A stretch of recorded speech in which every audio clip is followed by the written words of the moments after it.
পর্দায় যারা চোখ রেখেছেন তারা দেখতে পাচ্ছেন চিরাচরিত লাল হলুদ পরে খেলছে ইস্টবেঙ্গল এবং অপরদিকে মোহনবাগান তাদের সেই সাদা জার্সি পরেই আই লিগে খেলছে। ডান দিক থেকে সুকুমার গতি বাড়িয়ে ঢোকবার চেষ্টা বক্সের মধ্যে, দেখা যাক কি করেন। সেন্টার গোল হতে পারে এবং গোল! চিট্টি গোল শট করে দিলেন।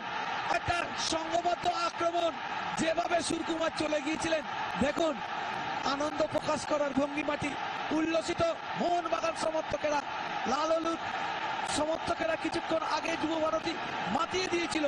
এই মুহূর্তে মোহনবাগান সমর্থকেরা যুব ভারতীতে গগনভেদী চিৎকারে নতুন করে তাদের আনন্দ প্রকাশ করছে। খেলায় সমতা ফিরিয়ে আনলো মোহনবাগান। যেভাবে গোলটি করেছে মোহনবাগান তার কিন্তু প্রশংসা করতে হবে প্রদীপ।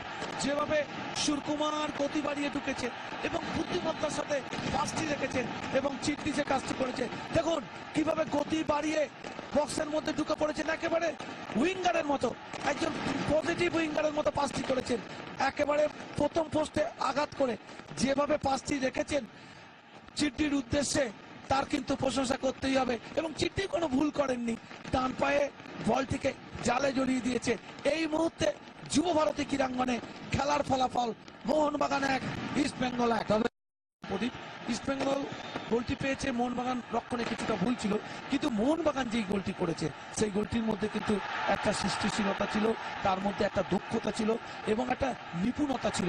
বাঁদিক থেকে আক্রমণ, স্নেহাশিস দেখছেন কাকে দেবেন, সেন্টার বিপজ্জনক পরিস্থিতি হতে পারে, আবার গোল হতে পারে, কিন্তু না, ঠিক মতো কিন্তু সংযোগ করতে পারলে আবার গোল। দ্বিতীয় গোলটি কিন্তু করে গেলেন সেই মনীষ মাতানি। প্রথম নেমেই গোল করেছিলেন দিল্লির এই ছেলেটি, আজ আবার গোল করে এই মুহূর্তে মোহনবাগানকে এগিয়ে দিল। 2-1 গোলে এগিয়ে গেল মোহনবাগান। যেভাবে মোহনবাগান চাপ সৃষ্টি করেছে প্রদীপ, এই মুহূর্তে উল্লসিত যুব ভারতী ক্রীড়াঙ্গন, মোহনবাগান সমর্থকদের উল্লাসে।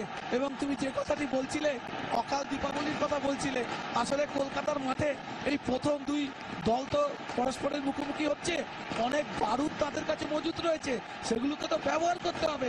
দু দলের সমর্থকেরাই নিয়ে এসছেন আজকে রং মশাল, তুবড়ি, নানা রকম উপকরণ আনন্দ প্রকাশ করার। মনীষ মাতানি দুরন্ত শটে গোল করে মোহনবাগানকে এই মুহূর্তে এগিয়ে দিলেন 2-1 গোলে। দেখুন কিভাবে গোলটি হয়েছে, স্নেহাশিস বাদিক থেকে ভারী সুন্দর একটি সেন্টার, সেখান থেকে কোন রকমের হাত দিয়েছিলেন, হেড করে যখন সেই বল চিট্টির কাছে যাচ্ছিল, রহিম নবী কোন রকমের সামাল দিয়েছিলেন, কিন্তু তারপরে মাতানির শট, চিট্টিও শটটি ঠিক মতো নিতে পারেনি। আমি বলছিলাম গোল হতে পারে, আগেই চিট্টি যদি বলটিকে লাগাতে পারতেন হয়তো গোল হতে পারতো, কিন্তু সেই বলটি যখন ওই মনীষ মাতানির কাছে চলে এসেছিল ডান পায়ের সাথে